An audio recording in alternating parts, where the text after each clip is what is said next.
their website, they already have created that content. They have created that space where that content lives. It doesn't cost them anymore to provide that subscription to any particular individual. So when the government starts funneling millions and millions of dollars in there in the form of these subscriptions on behalf of employees who shouldn't be having paid subscriptions in the first place, and who shouldn't be surfing Politico online during the workday in the first place, when they do that, they are literally just funneling money. In other words, it's not like if I sell a widget, that's my product, and I sell one to Eric, and I sell one to David, and one to Dani. I mean, it costs me money every time I create one of those widgets, right? But not in the case of these subscriptions. They being Politico, they've already spent the money. So everything that they get in all these extra subscriptions, that's pure profit, pure revenue. There's no cost of doing business built into that. So it's just purely a way to hide the funneling of taxpayer money designed to spread propaganda. Yeah, and they funnel it by doing the basic bare minimum work. Oh, we track legislation for people. Why does the government need a private party to track legislation? It's the government. Like, yes, I know my opinions. I feel bad because I know the chat's going to attack me. I know everybody on the panel is going to be upset at me. That's okay. Because I gotta say what I gotta say. Do it. Do it. So I agree with most of the points, but I've worked for many with the subscriptions, for instance. I've worked for many government agencies that paid for my subscriptions. One of the biggest subscriptions I had was Westlaw and LexisNexis. I didn't pay a dime because my government agency, when I was a prosecutor, they paid it for the job. Yeah. And they also do this with, and when I was in other places, they had other subscriptions to this. Now, that's appropriate. I think people are confusing Politico, the news organization, with the Political Pro service. The Political Pro service in some areas, if you're doing, especially if you're doing government, if you're lobbying and doing stuff like that, there's a, like for instance, the White House's cyber director just bought $35,000 worth of the Political Pro premium subscriptions. And I'll only reason why, because I looked this up after me and Eric checked it out. Political Pro is a collection of trade publications that track legislation, lobbying, and elections. Now, this is all for if you're in that particular world of lobbying. So that's why people buy the Political Pro subscription, so they can also track it. For those of you who are in, which is exactly stocks, relevant to USAID now. No, I'm saying USAID, but they're one of the agencies who pay for that subscription. For instance, if you're in the energy department, I think not even the energy department. If you're doing stocks, the SEC, they pay for the Bloomberg towers. But that makes sense. With monitors, that actually so you can see with that. Yeah. So I'm not saying it makes sense. And by the way, USAID is not the only person who's paying for these subscriptions. Bloomberg publishes their price. Bloomberg publishes their price. But for instance, you and I could go get that. We don't have to call and say. For all of you lawyers here, for a long amount of time, Westlaw didn't publish how much you had to call them and to go and talk to them directly before, and now they've published them, but before a long time they didn't publish them. So I understand that argument, but I'm just saying, there are in this instance, some of the things that there are some legitimate uses. I'm not saying USAID is legitimate. I'm not saying that's legitimate. I'm just giving you the other perspective. How much were you making, Nate? That's right. Where's your check? I couldn't find you on Nate did nothing wrong. Nate, also, for Westlaw, the amount they publish isn't necessarily what it costs. No, here's the thing. Many of our viewers may not know what Westlaw and LexisNexis are. These are actual research tools that attorneys need to do their job better. It's more cost efficient to lay out the money for Westlaw and LexisNexis. If you're an attorney or you're a DA office, it's much more beneficial to you to lay out the cost for access for all of your employees. And Westlaw and LexisNexis both know this. It's much more beneficial to them to lay out the money, because these are the research tools we use in order to find cases that are on point and relevant to our cases that may be detrimental to our positions. So this way we can refute them in advance rather than being getting hit from the side and not realizing that a case has been overturned or that it's easily distinguishable from our case.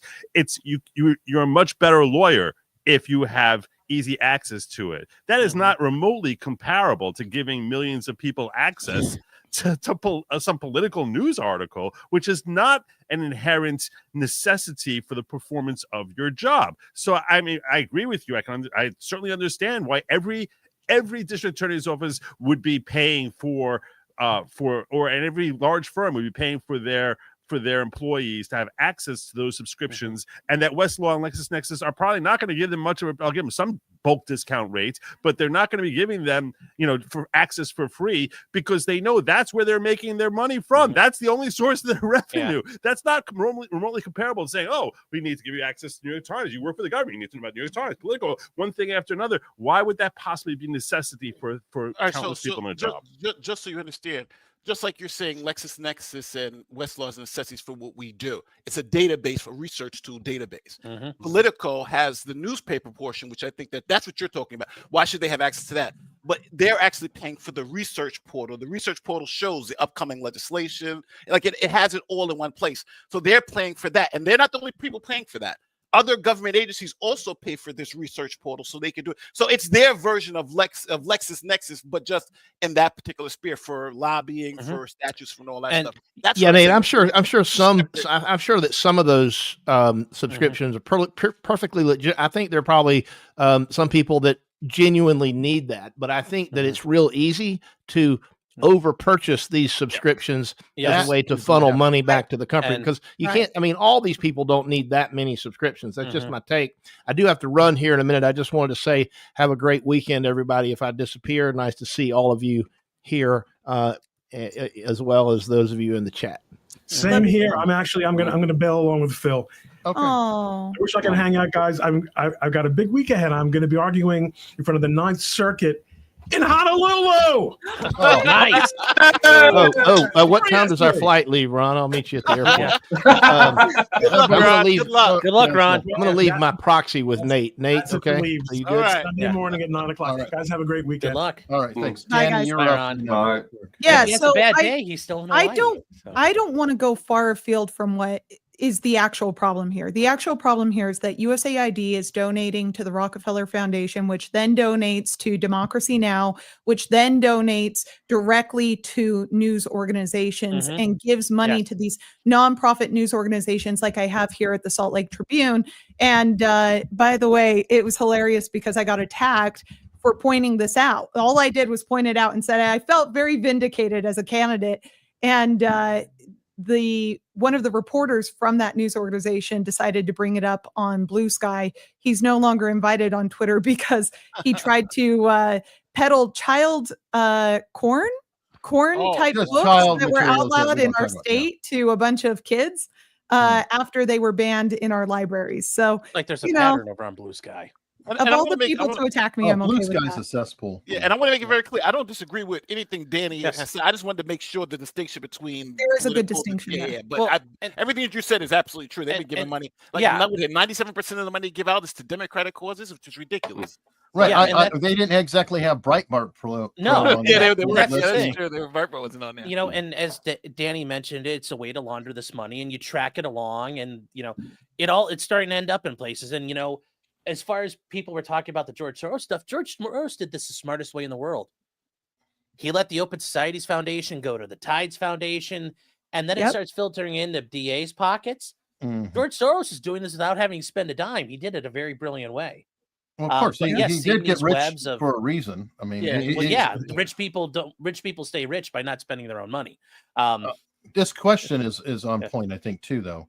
Does Congress's authority to allocate funding give them the authority to compel the executive branch to disperse or spend those funds? Not really. I mean, the government, the executive has the authority to execute the laws. Congress could try to attach some restrictions, but there have been many times where the Supreme Court's like, no, you can't restrict in that way. Now, there are times where they can put strings on the funding, but it's limited. It's, the separation of powers. It has to begin with their origin, their originating bill. So if you create the FAA and you say, each year the FAA shall distribute its entirety or shall use the extent of its budget, then that's different. And the DoD has similar for some sub agencies within the DoD. That's how they operate. So when you hear people saying, "Oh, I need to hurry up and run up my budget as quick as I can," it's because those agencies have requirements. Yes. But a lot of the arguments now are being made about reliance too. Like a lot of these federal employees, Mhm. you're funding us for a certain year. We've signed contracts, so now we're relying on that money to come in. So you can't just Too cut it off bad. a certain amount. So, yeah, but again, I think, but that works for the DACA. DACA. Yeah, that was a DACA thing. That was all reliance, right? But yes, Hey, but this is that's literally fraud. Like you guys were screwing around, and Oh yeah, you know, yeah. and Phil mentioned Well- this before at the propaganda, and this is something I know, Eric, your friend Mark, you guys have talked about before on America's Untold Stories, is Operation Mockingbird. It never went away. They just changed how they did it. Oh, And- and No, then they they didn't change, renamed they another added- hold on, thing, they added to Project it. Mockingbird, yeah, to try and it's- further confuse yeah, the public. It's no longer just the traditional way the church committee described it. They use different things now, and nowadays, especially like you see CNN, MSNBC, the amount of intelligence officials and the amount of glowies they bring on as consultants and contributors, they kind of cut out the middleman. They just bring them in, and then the money comes flowing in through the back door. And yeah, Well, would you look at this, Sean? I happen to have Yes. a thread pinned to my profile that I yes, just put out, talking about social media mockingbird, which is a term I'm going to claim. Nice. Where It doesn't we flow did though. go You need with- something. it's a you need gaggle of something- birds. Did you include the CIA's public notice saying we're hiring social media influencers? No, not. I'll on- have to, on I'll this have to thread, send but- that Well, to you. and that makes sense, and I would expect the CIA wanting to be able to take to the battlefield on Twitter and Instagram, because dealing with foreign countries, this is how people communicate now. Like I totally expect that, but we know they're doing it here too. Well, it's not just the So- CIA. Hold on, the FBI's Yes. got their piece too. Yes, they Come them on. too. Yes. Yeah, I mean, remember, it wasn't the CIA that had weekly meetings at Twitter. It was the FBI. Yes. Well, So, I'm sure the FBI tipped them off of what's going on there too, though. But I think Nate made a fair point, though. In contract law, there is a concept of what's written in an agreement versus an established course of dealing between the parties, and that there could be a creation of a contractual obligation to pay based on that established course of dealing. So in theory, if Politico, let's say for many years, has been reliant on them buying these subscriptions, even in theory, it's possible that could create some sort of obligation on the part of the government to at least give some sort of termination period rather than just cutting it short. I'm not saying I like it. I'm just saying that I can understand how someone can interpret the law fairly that way. I can understand that too, but it's just like you sign a contract, you're organizing with somebody, and it turns out like somebody up the chain was a complete fraud and swindler, and everything, and the whole project dies. Like right. Force majeure, baby. That's that would be a fact. That would be a fact to consider. Yeah, but you're talking about making that. You're talking about voiding the contract. So you'd have to then ask a legal, because you're saying fraud. So they would have to prove that fraud, obviously, right, to void the contract. Because if you have a contract for a year, you're still going to pay that year up. That's why I think Trump did the 8 months.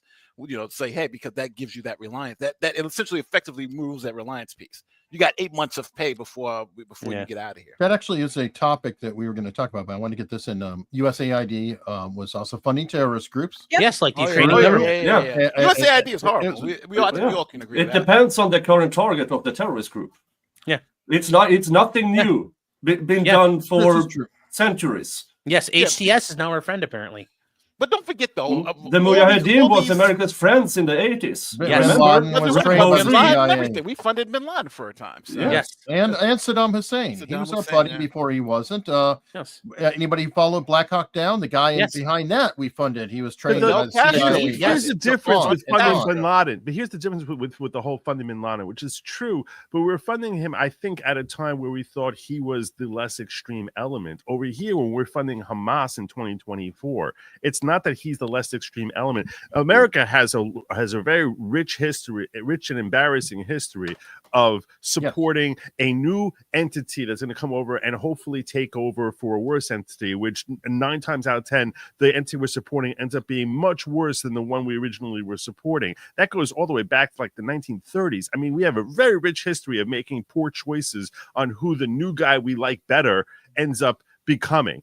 But that's very different. But right. Okay, fine. But precisely. But the point is over here, when you're funding Hamas, when you're funding Hamas in 1.3 billion, according to the Daily Caller, in 2024. I mean, you know what they are. You've already labeled them a terrorist organization. There's no justification of we're hoping that they're better than somebody that we want to be deposed and that they'll be the better option, because they're already the worst option in the room. So actually, Israel was kind of funding Hamas a little bit too. It's rumored. But when Israel was funding Hamas, they were making the same mistake that America made, where they were hoping Hamas was better than the PLO. That's back when Hamas was in its infancy. That's different than funding Hamas when they are full-blown terrorist organization. That's my point. The timing on the funding is very significant. And the human trafficking that we fund directly through USAID, I think, needs all the human trafficking through the Darien Gap. It's not just that. No, I'm talking like actual buying and selling of children overseas. There's a reason why Russia banned any sort of adoptions for the US back during the Obama administration. And we scream about this. You guys, if you follow any one of our channels, I guarantee you each one of us at some point has screamed about US funding absurd and obscene projects that are morally reprehensible. I think what's important, though, is that finally there are so many people who have not been on notice who are now on notice. And it's really great to see. And I'm glad that we have Doge because clearly OPM was not doing their job. Well, it's kind of wonderful because this is not only exposing these projects, which is obviously important, but in my opinion, exposing who's defending it, exposing who's upset about it. That is really the enlightening part. You're going, wait a minute. Why are you upset about USAID? Why, you Congress people, why aren't you lining up saying, you know what, you're right, we need to clean it up? You're actually defending this? That's very interesting. Why is that happening? Yeah, and it's not just who's defending, and it's how they are defending. It's not, for instance, I saw this one in the example you show there, 6 million in funding tourism in Egypt. Well, that's planting spice. Sure. 6 million. Yeah, you can understand that. That might actually be defendable if an operation. Why don't they defend? Okay, we understand this part. I mean, the many letters in Sahara, I don't know. But why not pick? Why go so broad? No, stop doing this. Okay. What exactly do you want us to stop doing? What do you want us to stop defunding? And why? Give us a damn reason. Well, I think, again, and this is me just speculating, but when the CIA buys a toilet for $400, we all say, "Oh my God, the plumbers are taking kickbacks," right? We know the toilet seat doesn't cost $400, right? They're buying a $5 toilet and spending the money for something else. And I think that's what Rubio and everybody seems to be suggesting, is that USAID was that type of funneling source where you'll give $6,000 to teach DEI in Serbia, but that money's not going to any into DEI in Serbia. That money is going for obviously other things, and I think that's what's now being exposed, is that funneling apparatus, because USAID obviously looks like a fraud, but now it's just kind of like, okay, if we stop doing these things, what are the other repercussions? Because this is what most people know as soft pressure to other countries. Well, we'll take away this $1 billion we're funneling to you if you stop doing that. And that's what Hunter Biden and all of them were doing over there in Ukraine. That's kind of soft pressure. So, Burisma was funded by USAID as well. But and there's, I guess I just want to share this. I shared this link with Eric. With Eric. Hold on, let Ian talk. Sesame Street. Ian's been quiet now for a while. This is Sesame Street, and I think that's money well spent. That's Sesame Street in Iraq. I'll pull it up, but go on, Ian. I want to give him a chance. Okay, go ahead. I mean, this is all U.S. politics, which I usually avoid. So, to be fair, if you start scamming USAID money, I'm okay with that. You're foreign, so it counts. But Nate, you're talking about soft power. Yes, soft power does have a purpose. But like, for example, like in Niger and Burkina Faso and Mali right now, we lost control of that because we're like, here, we want to help you develop your country. And oh, by the way, you have to, we have to have drag queen story hour as part of it. Well, if I'm the guy who just runs Niger, I'm like, I didn't, launch a coup to do drag queen story hour. These Russian and Chinese guys yeah, they're going to come in and be heavy-handed and want a bunch of mining rights. And, when I need them to, wipe out these villages of, the other ethnic groups I hate, they might accidentally wipe out a lot more people than intended. But you know what? I don't have to do Drag Queen Story Hour. So the soft power has been perverted and screwed up. Now, like, this I actually think is good. Yeah, let's say this. This is this is great. Sesame Street funding. Give me rock. I'm fine with it. السلام عليكم يا جماعة. أهلا وسهلا فيكم. خلينا نقللكم على الهواء بالأبجدية. يلا خلينا نبدأ. Okay.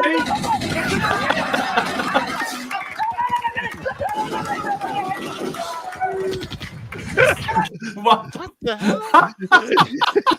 You're not going to get this channel. Don't worry, it's fine. I didn't get dinged on it. All right. It's fine.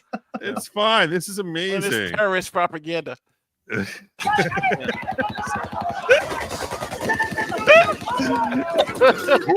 so good. This is hilarious. This is crazy.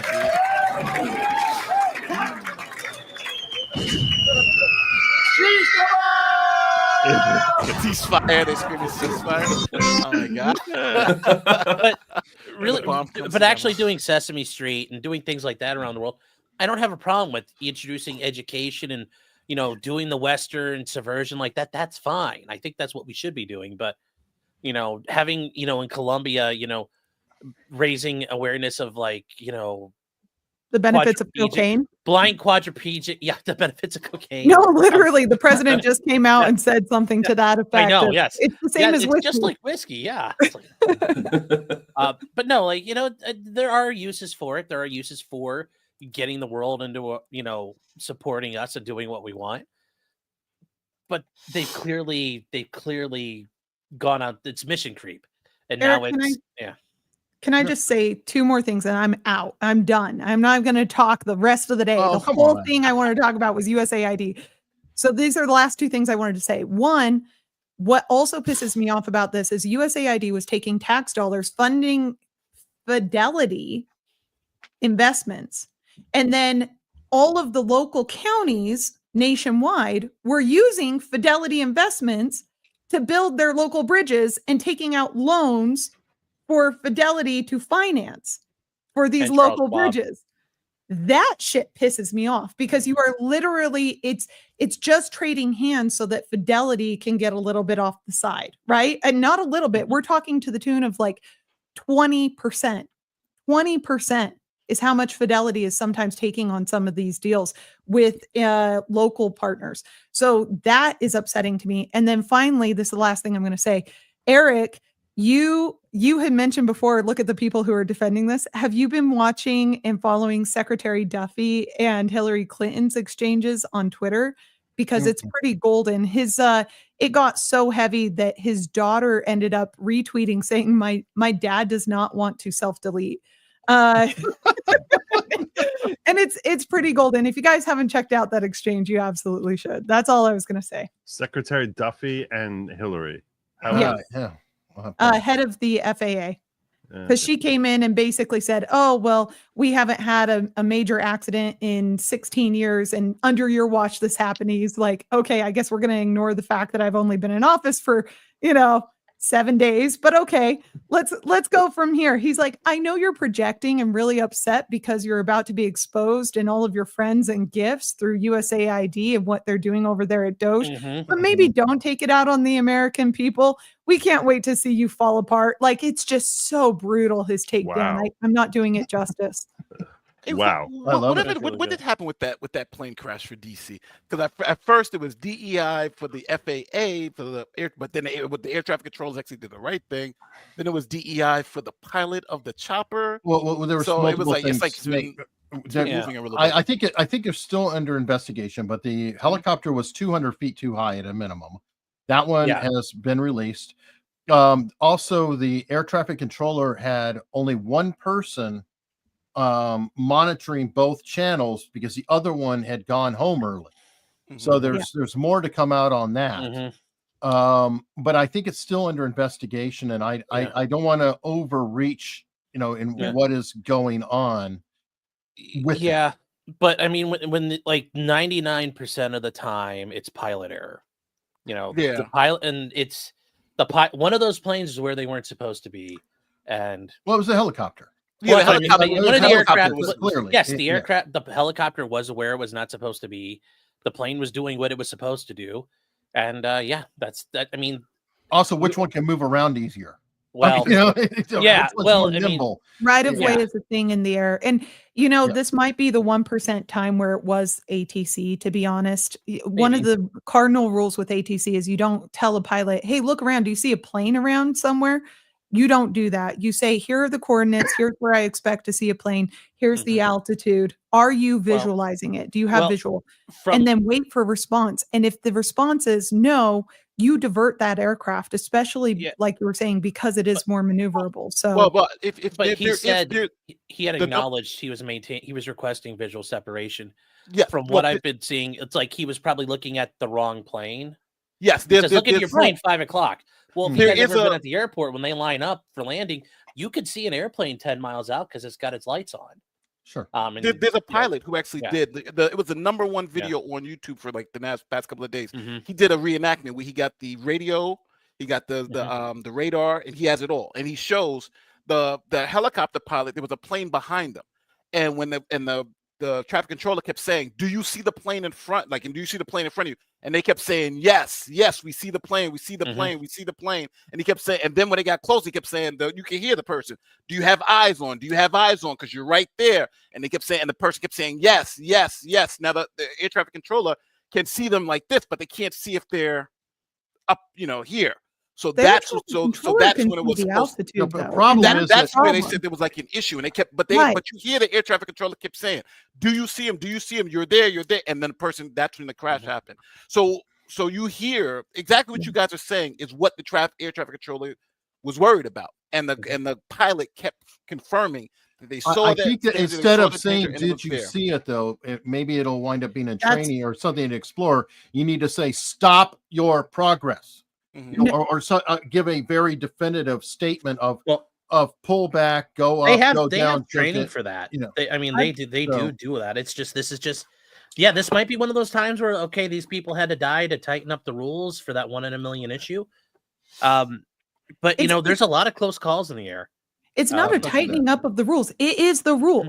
It is the rule. I have flown for a long time, and I'm telling you, I've never had an ATC guy say over the radio, "Hey, Dani, can you look around and tell me if you see a plane?" That has not happened. What does happen is they say, ahead of you, or at 1 o'clock, at your 1 o'clock, you'll see a plane that's traveling at this speed and this altitude going this direction. I need you to do X, Y, Z. And I get instructions directly from ATC because if I'm VFR, I can then make a determination for myself and make some maneuvers. But if I'm relying on instruments, I need that 30,000 foot view of the skies. I can't determine that on my own. It's impossible, especially at night. So that's why I say I think in this case this may have been an error from ATC, but I agree with you, Eric. It's going to be years before we find out. FAA has to finish their investigation. And then why didn't the Army let because the pilot obviously was a woman, the pilot for the chopper. Why did the Army hide that for so long? Why did because they? She worked for Biden. Yeah. But the problem is that it was a total Streisand effect. That was stupid. I feel like you literally released every single name except for one of the crew. Now, there are accidents all the time. Fault, things like that, that's determined later. But there are military accidents. As soon as the family has been informed, I understand you don't notify or release the name until people's families have been informed. But once that has happened, you release all the names. I think they were afraid of the DEI implication of it. Well, it doesn't matter. They actually got more of it by not releasing it because they said, "Oh, it was a female, and we're not giving you the name." Well, what does that do? I mean, that just puts you in DEI. Yeah. Well, it's like the Ann Coulter theory. The longer they hide the identity of a shooter, it tells you a lot about what their identity was. So Plus, if I were the family, I would request that they not release it. I've thought about this a lot, and if it were my family member, I wouldn't need political heat and everything else that was going into everything that was going on at the time. I would hate for my family to become the subject and target of a lot of vitriol. Then don't release any of the names. Yeah, don't release any of the I names. agree. Yeah, and I think that would have Select been the few. appropriate thing. Wait till the FAA report was done and then release the names. I don't know if that's something they legally can do, though. Yeah. They can withhold the names. No, they can't. They can like that. Okay. Well, no, I mean either they can or they can't. But I mean, I don't think they can. If the family said don't release it and they withheld it, then they just did that. And I'm saying there were 3 people on that craft. Release none of them or all of them, because if you release none of them, then at least you just say, look, this is under investigation internally. The names will be released in a proper time. Blah blah blah. But you don't say, oh, you two, you have no rights. You're out there in public, but this family we care more about. It sends the wrong signal to everybody, and it looks awful, I feel. And it's harmful not only to the 2 that got released, but also I think it's harmful to her. But you know what also shows me, though? It shows you that still that what Trump and them are doing is important, because look how even now they're still trying to protect DEI, even in this situation, by releasing all the names but this one, because they knew the political fallout of that. So you still have some people within the government still trying to push this particular agenda. Oh, of course, that's what I think they're trying to purge out now. Well, and by the way, they'll never purge them all. I mean, it's kind of like Elon Musk bought X.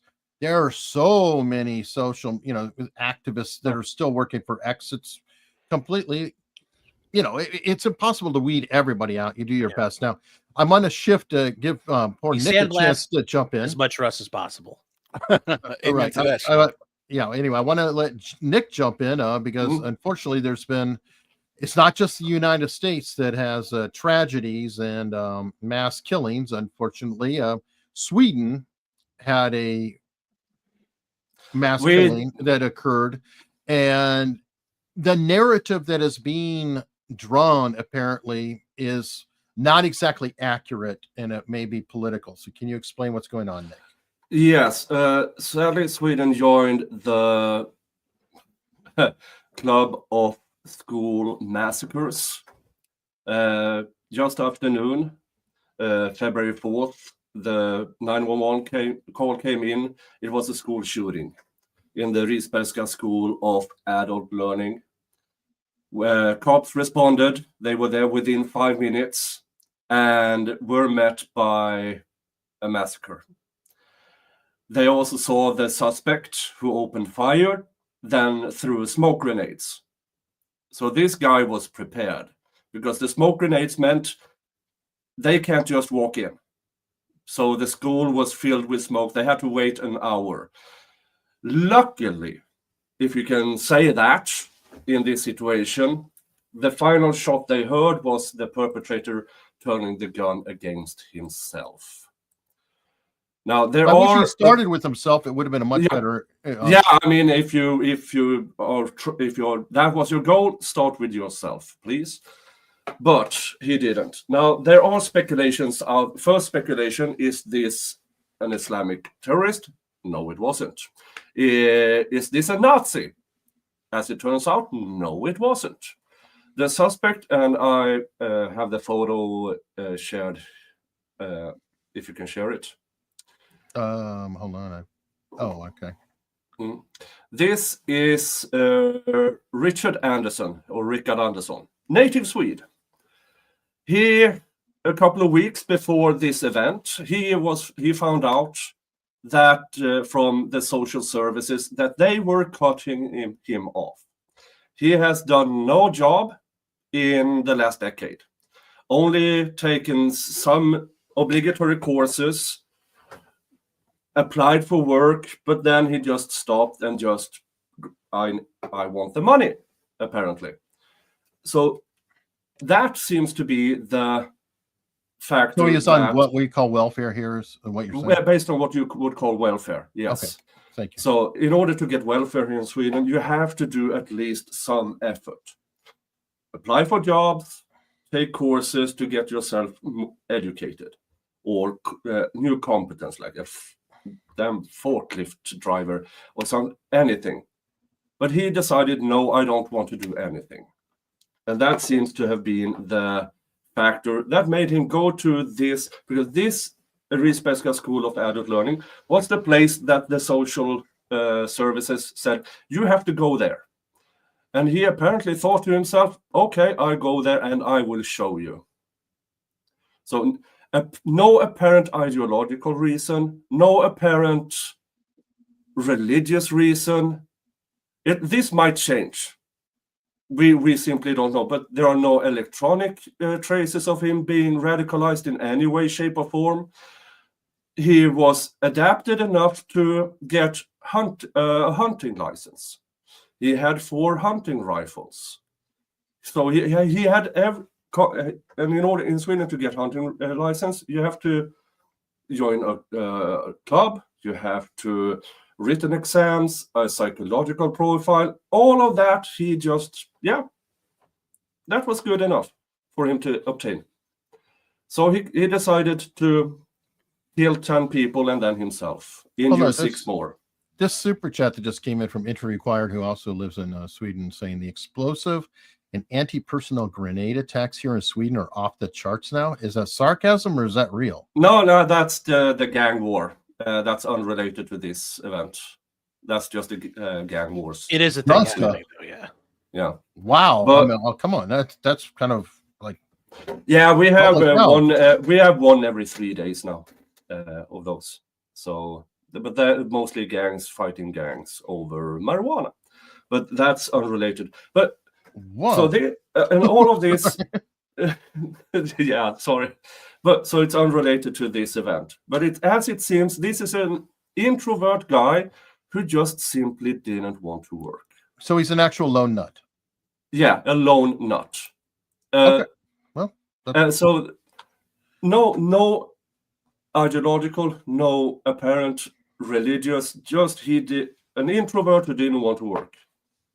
So he decided to go to this school of adult learning, because social services had presence in that particular. Now, this school complex has 8 schools. He chose this part because that is where they were forcing him to attend school, and he didn't want to attend school. And they in that particular school, they had adult learning, they also had Swedish for migrants in that school. So half of the killed were migrant, not migrant per se, but they were of non-Swedish origin. But as it seems, that he didn't target exclusive migrants. There were every nationality, in Swedes, Syrians, Bosnians. I mean, yeah. So, and these are the non-illegal migrants. So not even that could be construed as a base, as a reason. Of course, things might evolve. We don't know all the facts yet. But what came out of this is something that comes back to United States politics. What were the politicians' response to this? Any guesses? Too many guns, obviously. Too many guns, and we have to ban AR-15 type guns. Okay, well, there you go. Next guess. How many AR-15 type guns did this lunatic use? Well, none, I'm sure. None. 0. What do you use, pistols? Because pistols actually are often used for mass shootings because they're easy, they're concealable, and they have a lot of rounds in each, and you can trade them out. Anyway. No, he had 10 max. He had about 100 rounds, 10 rounds, around 100, and those were all emptied out. So he fired 100 times and killed 10 people and injured 6 more. And the final shot was to himself. So apparently he saved one. My theory, he saved one mag with one gun, with one bullet, but that was aimed for himself. So in less than 5 minutes, 100 rounds. And sadly, and this is how calculated evil this pathetic loser was. Smoke grenade, just to make sure that more people died, because cops couldn't get to them in time. Amazing. Yeah, and the government AR-15, and many people, yes, ban AR-15, and then it's a minority now who says, but he didn't use AR-15 type. No, but they look bad. All right. But he didn't use. Yeah. So yeah, it's this. What Sweden joins United States. If anything bad happens to guns, ban AR-15, regardless of if it's used or not. Yeah, I mean that's not. There's no surprise there. I want to jump again to my favorite topic of the day, which is LBL topics. Now, does everybody know that you can use hashtag LBL topics to make suggestions that may be covered on the show? And this can sometimes include memes like how Joe Neerman is using Jewish American mind tricks on the poor Israeli police force. Very interesting. This is a good topic here. LBL topics. Federal judges blocking Doge access to government systems. Is that something that could actually be done? And the Doge legality kind of goes into that as well. Is it even legal? Yes or no? A lot of Congress people and whatnot are coming out saying this is illegal. You can't do that. What say all you great minds here? I mean, the idea the executive branch doesn't have authority to examine executive agencies is highly preposterous. Yeah, it's pretty. And crazy. the idea is, oh well, he can appoint his advisors to go do whatever needs to be done. They're working for the boss, and he shows up, and they're allowed to go do stuff. This idea that you can restrict them in that way, or well, they don't have clearances. You know how it works when you're the president? I want that guy to get a security clearance. You know what happens? He gets a security clearance, even if he's completely would never get one in any other situation. You get a security clearance. I mean, we had a former president who launched his career in the home of a guy who was running Bill Ayers, Obama. Yes. Yeah, I was trying to be. But yes. Oh, no, head of the names. Weather Underground. Yeah, the head of the Weather Underground. Like, if you try to get if you filled out your SF-86, it was like, oh, by the way, I'm BFF with a guy who was a complete communist terrorist. You know what happens most of the time, or should happen? Sorry, you don't get a clearance. The head of the CIA was a former member. John Brennan was a former member of the U.S. Communist Party. He got a clearance. It's not impossible. Like, so the idea they can't show up is highly preposterous. They have the right to go in. And I love the one article where it says the Doge people were screaming at the scene, like the senior established employees, and calling them idiots. And I'm like, I'm sure they are. They're probably screaming, "Shut up, boomer. I'm doing my job." Also, with respect to the legality of Doge, Tom Renz did, as an attorney that is on X, he did a really quick, short thread, which was a really good write-up of analyzing the legality behind Doge and the way that Trump and his team very expertly used existing statutes and existing agencies that have been created under Congress and just repurposed it. And the whole point is that the executive branch, and he specifically took what was called the USDS, which is the United States Digital Service, that was, I think, created by Obama. That it was an office that really was designed to help make the cyber interconnectivity more efficient. And he sort of repurposed that into, we're going to use this agency to make it more efficient. And the executive branch frequently will take existing statutes and sort of interpret them as they see fit. And then it basically would come down to, a court appointment. If you're going to say he's using this agency incorrectly, and the executive branch has pretty wide latitude on how they use existing statutes. So he basically just repurposed an Obama law and used it to give legality to Doge without requiring Congress to pass some new law.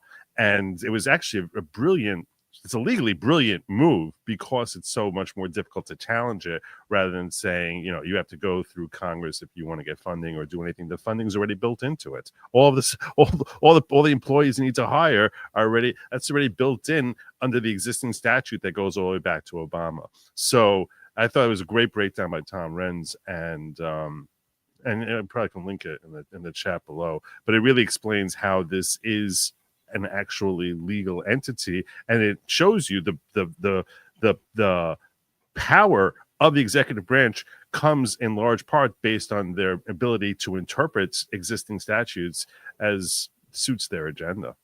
I think when you talk about, because I think the issue with Doge isn't their authority to act, but to the extent which they can exercise that authority. So we all know the difference between someone who's confirmed by the Senate, because they can then wield the power of the executive branch being confirmed by the Senate.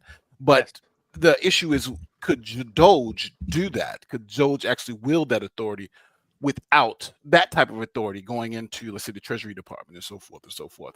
So that's why, I don't know if you remember, it was before it was a read-only access, right? They can do read-only access. So what I do think the intelligence of the Trump administration is that, okay, we're not going to avoid Doge actually having to be confirmed by the Senate. What they did was they said, we're going to make them kind of like an advisory board, and then we'll do it through, like, for instance, with USAID. They went to Marco Rubio and said, Marco Rubio, we want you to institute these regulations, because Marco Rubio has the authority to do it. They went to the Treasury Director and said, the Treasury Director, you have the authority to do it. And they give, but now the issue is Doge says, okay, we need to be more granular. We need to go in and now get all the data and be able to analyze it. And now the issue is, should they be able to get this data to be able to analyze it without that congressional authority to act? And that, I think, is going to be the tension. Well, I still don't understand the idea that there's no congressional authority for the executive agency to examine their own data. I mean, ultimately, that's what they're doing. It's the executive agency's data, the Treasury Department. It's their data. Yes, but don't forget before. All right, so remember before they got their guy in, it was it was the civil service guy, and the civil service guy was the one pushing back on Doge. Well, you can't get this, you can't get this, you can't get this. Now that Trump's guy is in there, Trump's guy is like, you can do whatever you want. And now the argument is that Doge is not. They're not part of the Treasury Department. They aren't Treasury agents, so they aren't authorized by statute to look at all these Treasury, to have this full access. Right. And that's what the argument now is. And I understand, but yeah, that's like why Scott Bessett's like, okay, fine, they're working for me now. Exactly.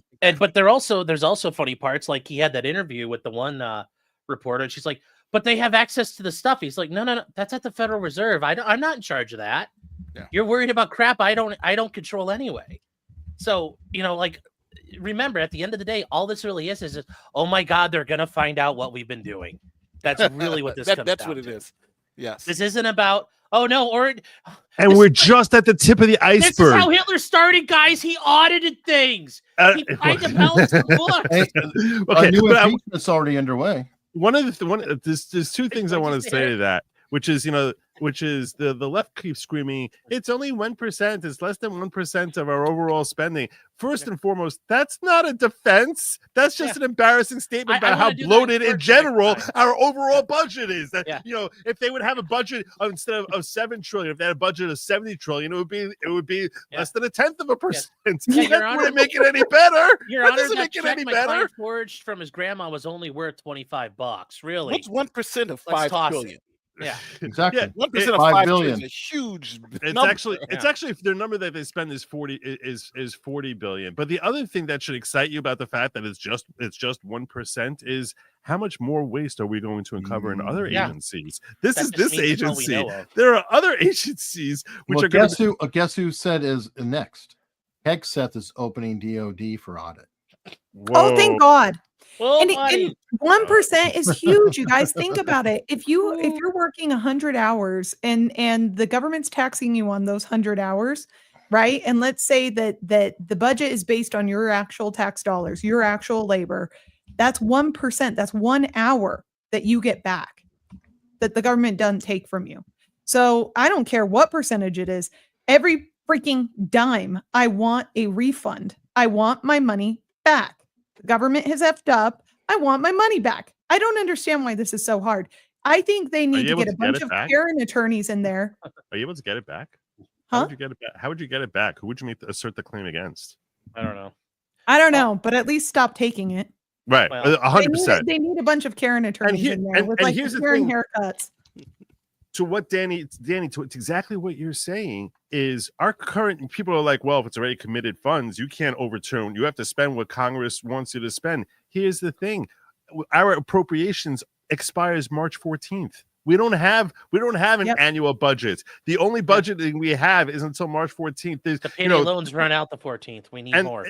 And look, under the congressional budget, there's some mandatory spending and there is some discretionary spending. So the discretionary spending, you would assume you don't have to spend, and the mandatory spending, okay, well that dies as of March 15th. On the Ides of March, any penny that's been appropriated is no longer. There's nothing appropriate for March 15th and beyond. And that's the thing, is that we don't have to wait till the end of the fiscal year to start seeing these things correct, because Congress has sucked so much at creating a decent budget for years. Now this actually plays into actually being able to cut the waste much sooner than we otherwise would have had to do if they actually competent at creating a budget. Question for our foreign correspondents here, Ian and Nick. What about in your countries? I mean, are you having this type of cost overrun problem, auditing going on, or if not, I mean, how are you guys reacting to the concept of Doge going through right now and looking at the budget? I mean, right now the sentiment in Canada is fairly anti-American, so whatever the U.S. does, Canada is going to not be okay with. That's pretty much how that goes. Yeah, I had a whole bunch of Canadians yelling at me the other day because I put, Canada caves to Trump. And they're like, no, he didn't. It was up the vine. I was like, okay. Runkle, I hope in Canada you guys don't decide to have we're going to do a tea party, but we're going to shove barrels of oil in the harbor. Well, the net result of all of this may be that the political sentiment changes to support the existing party. Yes, that'd be horrible, though. And so the net result of this may be that the gun bans that I've been very thrilled about possibly going away end up being preserved by the direct actions of Trump. So not a huge fan of that myself. No. So. Yeah. And over here, I mean, Sweden is still more or less a socialistic country. So not even the right-wing parties in the government say they want what insight in how we spend money. No, that's bad. Do it for them. Do it for those guys. Yeah, good. Not for us. So yeah, but something happened down on the continent, because all of a sudden some of the Eastern European countries, they believe this is good, but they want it to be done on a European Union level, which is interesting because that in itself, well, in order for the European Union to do this, then they have to have the power to go through independent nations' economy. And the only way they can do that is if we go full on the United States of Europe, which is quite weird because that is complete 180 turn against everything they have been. United States of Europe is next on Trump's list. Yes. Nick, our future American brother, we welcome you. But then again, we also one of the big things here is that Denmark has offered Canada to become a member of the European Union. What? Yeah. Okay. Well, okay. That's technically Canada and Denmark do share a border. So far, Greenland is land border, only in fact. justifiable as someone who cares about American intervention. Greenland is the only one that makes sense. That's the only one that makes sense for American interests. That's if the we only can buy it, if we can buy it, and they if we can buy it, it's a good deal. Already, and this is something that had been in the talks for a long time, but Denmark is now very open to the. Oh, hey, you want to increase your presence up in the Thule Air Base, way up in the north of Greenland? They're allowing a greater and greater American presence there now. Oh, that's good to hear. So, yeah, good I'm just saying they're starting to realize, and for Denmark, for example, they changed the coat of arms of the royal house. Before Greenland and the Faroe Islands had just one little corner of part of one of the quadrants of the coat of arms, but now they've got their own pieces, and it's their way of trying to hey, look, guys, we actually do care about you. You're part of the family. Big hug. Representation.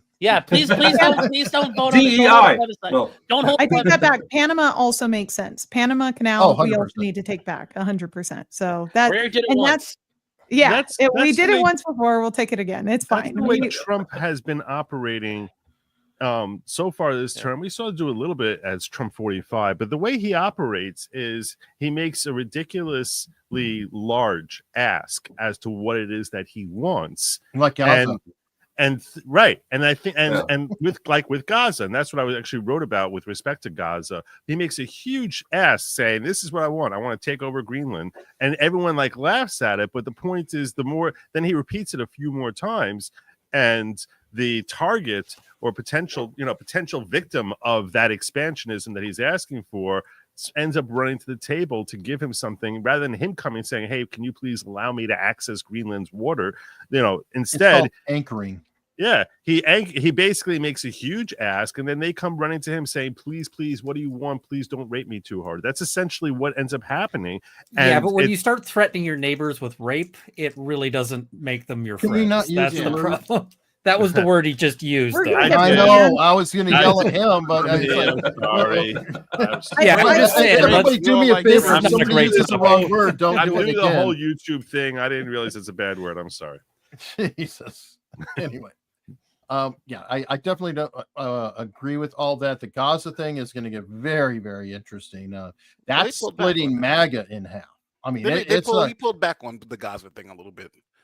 The press secretary did it. Only in the sense of, there's not going to be any troops. I do think that his hope is that Saudi and Jordan and Egypt will say, no, we got it. Just stay out. We got it. We'll do it.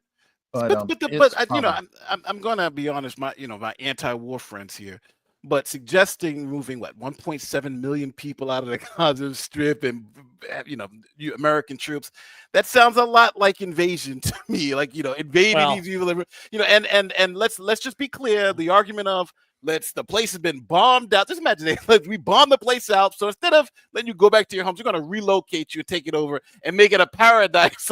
The rubble. One exception. We didn't bomb them out. Okay, we did not bomb them out. They used our bombs.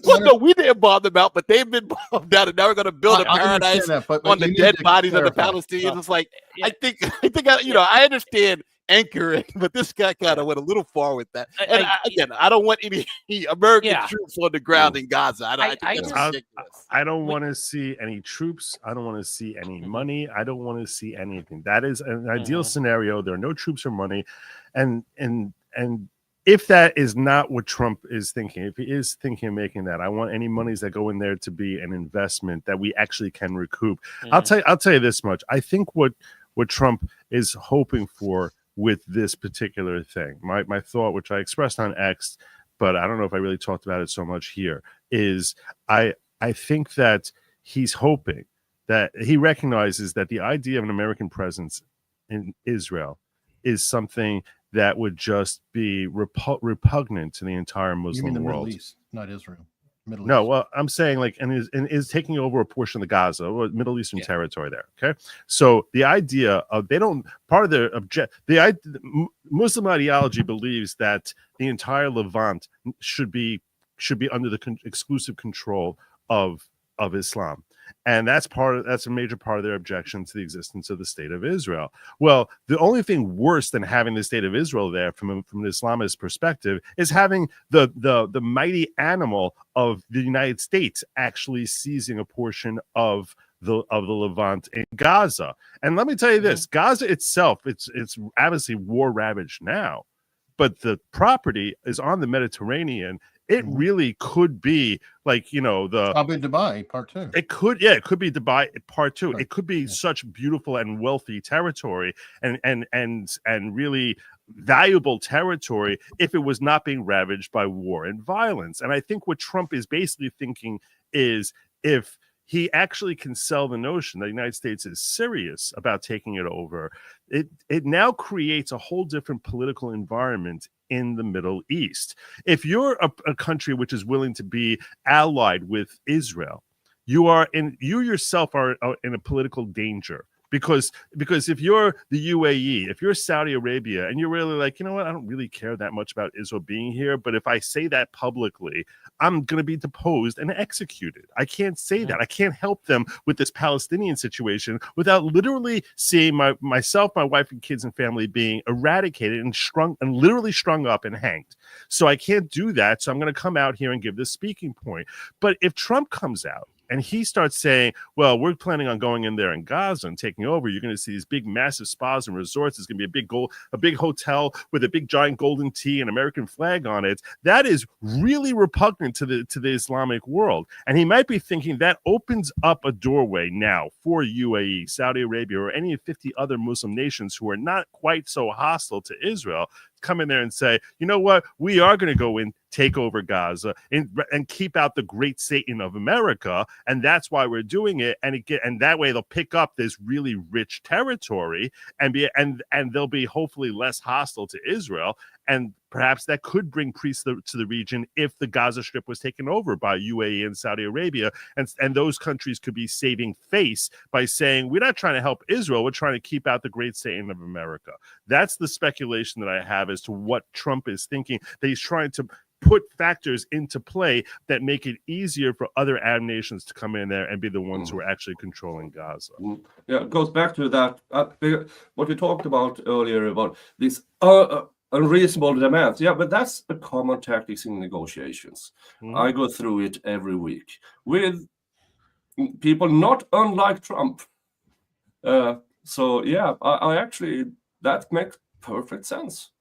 The problem is with the unreasonable negotiations, you do have to put them within the realm. Like if I go and I'm looking, that's true. you know, when I'm looking to buy property, which I just did, you put a low offer, but you don't send them like, hey, I'm going to just take it with my guns. Or you don't say, hey, I'm going to give you $12, because then they'll be like, yeah, we're just cutting off negotiation.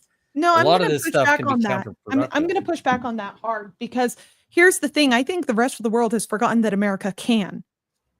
Not that we should, not that we could, but that we actually can. That's the problem. And that's what Trump is doing, is he's reasserting to both our allies and our enemies that we can do these things.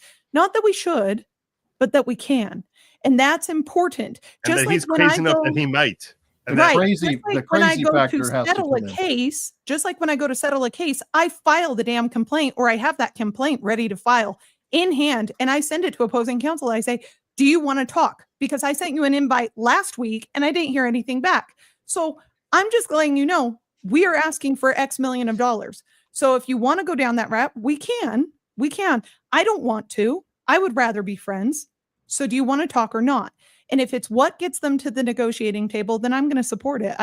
Even if it's crazy, and even if it really affects me too, because it's trade right now is rough, and currency imbalances are really rough right now. So I love the currency imbalance. I mean, yeah, it's good for you, Nick.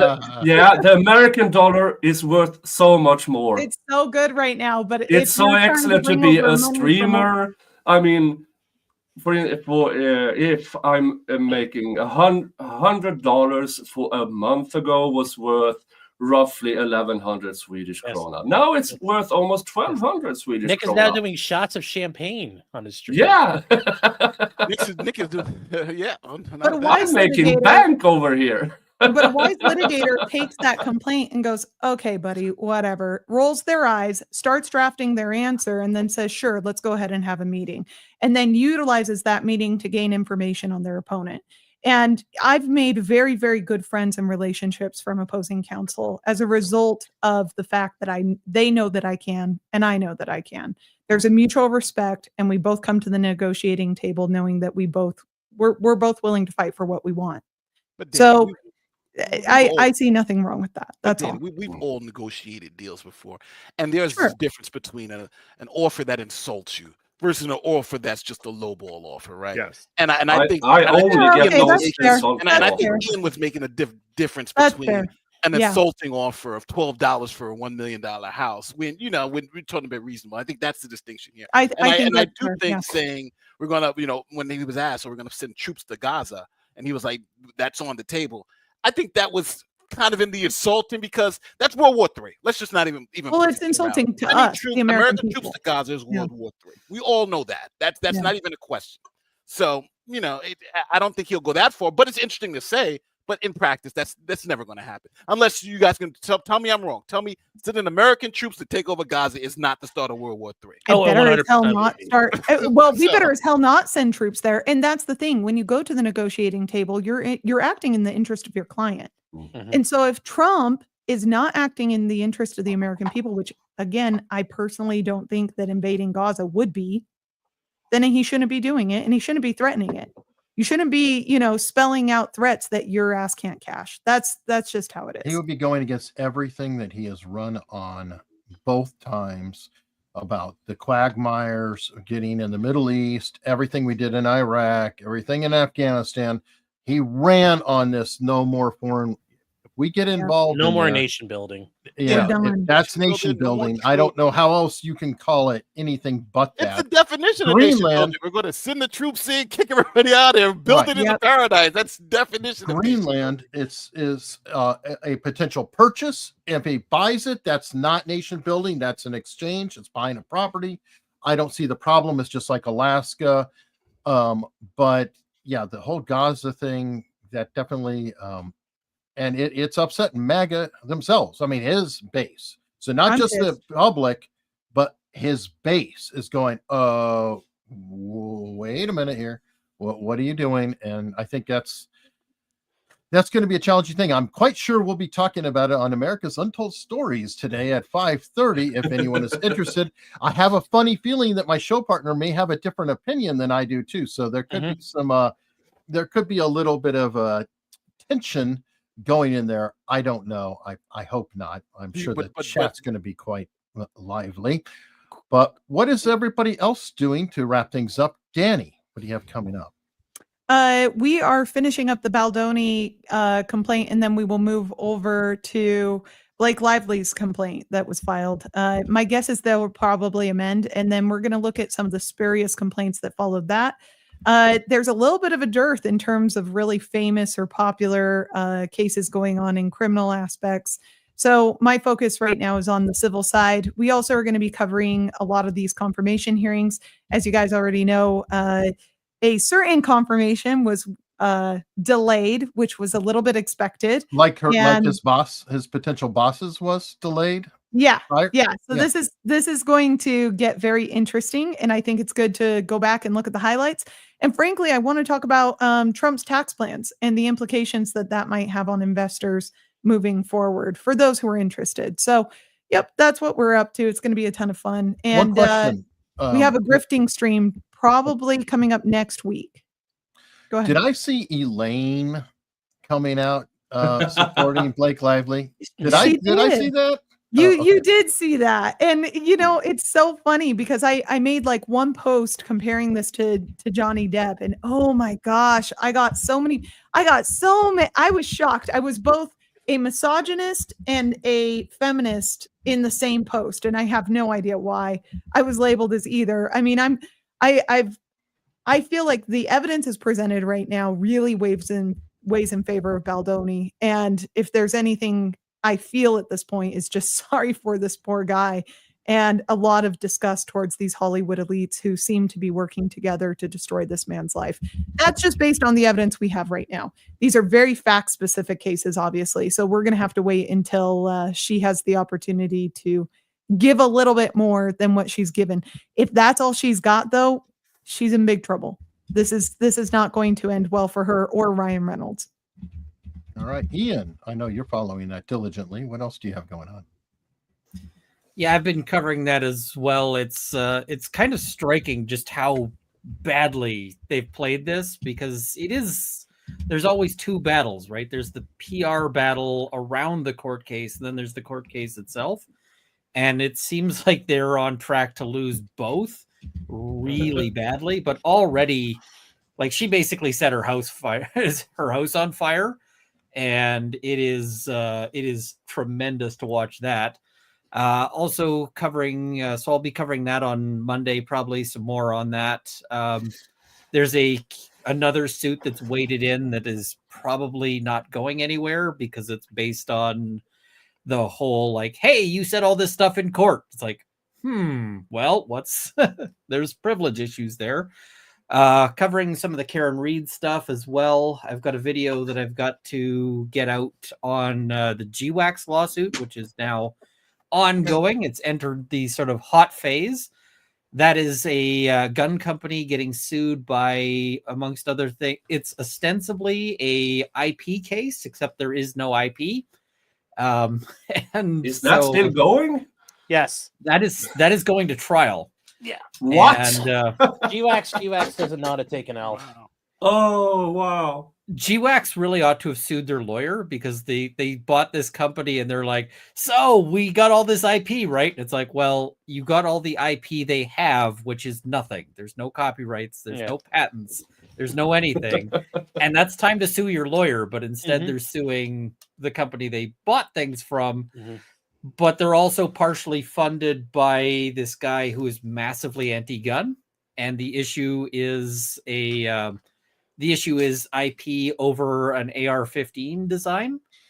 And so, of course, there is no IP as mentioned, but so he is in deposition saying, I hate the AR-15. I would like it to not exist. And so that's a whole fun, package there.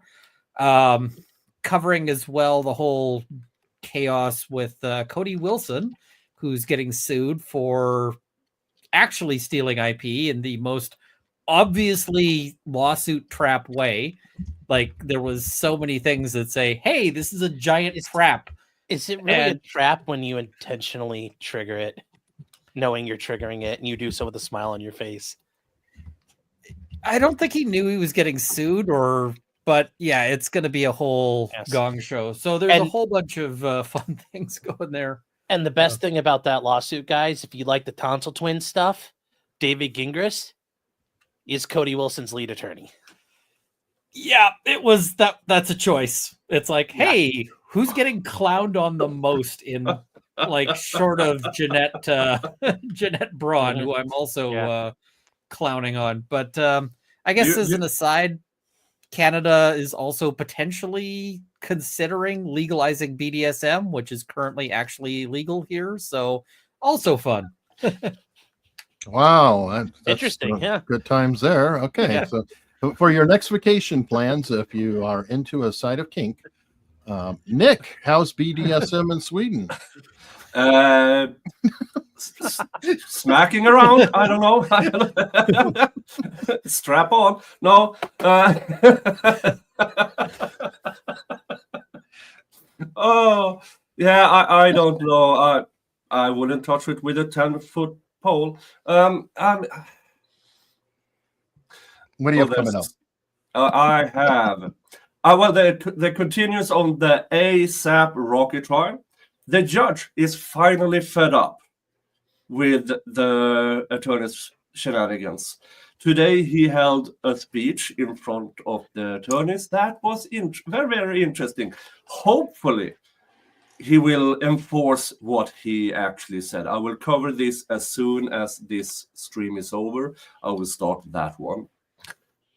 Then, of course, once the ASAP trial is concluded, I will continue with the other California case, the celebrity hairdresser murder trial, where they now, 7 years later, put his wife. And it's, again, I don't know how they got it to trial, because the only evidence they have now compared to 7 years ago is the co-killer of the celebrity hairdresser, who got the options: either we prosecute you and you will get life in prison, or you testify against her and you walk free. That's the only difference between now and 7 years ago. So, yeah. That will be interesting. I hope that picks up steam, because the view count hasn't been overwhelming. But then again, it's at the same time as the ASAP Rocky trial. So I will continue that. Other than that, well, if any updates on the Swedish massacre pops up, I will cover that. All right, Sean, Careful what do with you have that. coming They up? will demonetize Yeah. so hard on stuff like Yeah, that. I noticed. I had 30 continuous viewers yesterday. Yeah, I noticed. I'm that. so sorry. That's Yeah. so rough. And later tonight, I will have a panel show on the ASAP Rocky with Katnoff Williams and Sean over here. Yes. Yeah, I've been watching ASAP Rocky. It's a very interesting trial, and I think it's I was watching it partially out of the people involved, but also it's not a murder trial. No, like that's one of the things. Like, I know that's all people want to watch, and I know that's what court TV and long crime and all this stuff show. But a majority of trials in this country are people committing crimes where no one's dead, and this is a great example of it. And I do think this is very important to see. And we do get to see in this case, just an absolute, dumpster fire of a victim on the stand. And I think that Rocky may very well win because of that. Now, otherwise, ASAP Rocky has got a very, very tough hill to climb at this point. There's been a lot of evidence that's come out, and it's very circumstantial, but his claim of, I brought a fake gun to threaten somebody with, it totally wasn't a real gun, bro. Trust me. I don't know if that's going to work. I don't know if the jury's going to buy that, but we'll see. Well, what if it was a pink water pistol? Well, it definitely wasn't pink. It definitely wasn't pink. No, I mean, they have video of Rocky brandishing something that looks like a gun. Yes. And then you have another surveillance video where you hear 2 gunshots. People have been convicted with less. Yes. So, all right. Yeah, it's very interesting. Nate, what do you have going on? I'm like in shock now because I'm telling you guys what I'm looking at right now. This is what I'm going to be doing later on. So I was looking at a case. There was a case that I covered a couple of months ago. The woman's name was Letby. Now, Lucy right? Letby, in England. Yes, she was convicted of killing seven murders and 6 more attempts. Yeah, she was essentially an angel of death. So, so I was just doing a follow up on it, and come to find out, now they believe that they believe she's totally innocent. They reviewed all the alleged murders, and found that none of the babies actually were murdered. They all died of natural causes.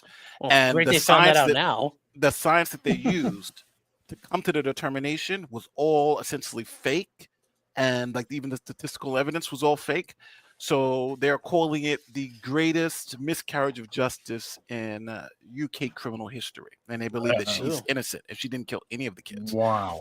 Yes. So they had a 2-hour press conference where they went through all the evidence. Now, a lot of the times, because they were like, hey, a lot of the evidence was the statistical anomaly of how can this one nurse have handled all these babies who happen to die. And they show that that's actually, if you're, it's like saying, if I work in a morgue, how come I'm having how come you have so many dead bodies around you? It's like, yeah, she was in a unit where babies just happen to be, it's a high risk unit. Yeah. So babies are obviously going to die because that's where you work.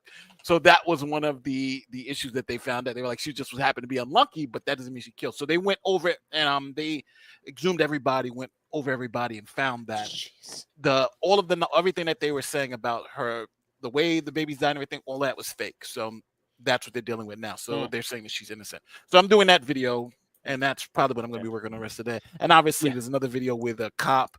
She gets a job. She's 24 years old, and she sleeps with everybody, like 7 other cops. And she's like the boy. She even sleeps with the chief, I believe. Are you talking about that Tennessee one? Yeah, the Tennessee one. But there's been an update because she sued and got $500,000, but now the cop that was fired that she slept with, he's also suing, and he wants to get paid. So there's like a whole bunch of stuff.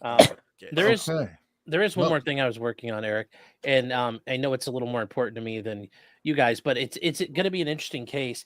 The Cleveland Browns are moving to one of the suburbs. They're trying to, and there is a law that was passed in the state of Ohio saying that if your team is trying to move, whatever city you're in has the right to buy you out as a first right of kind of a first right of refusal.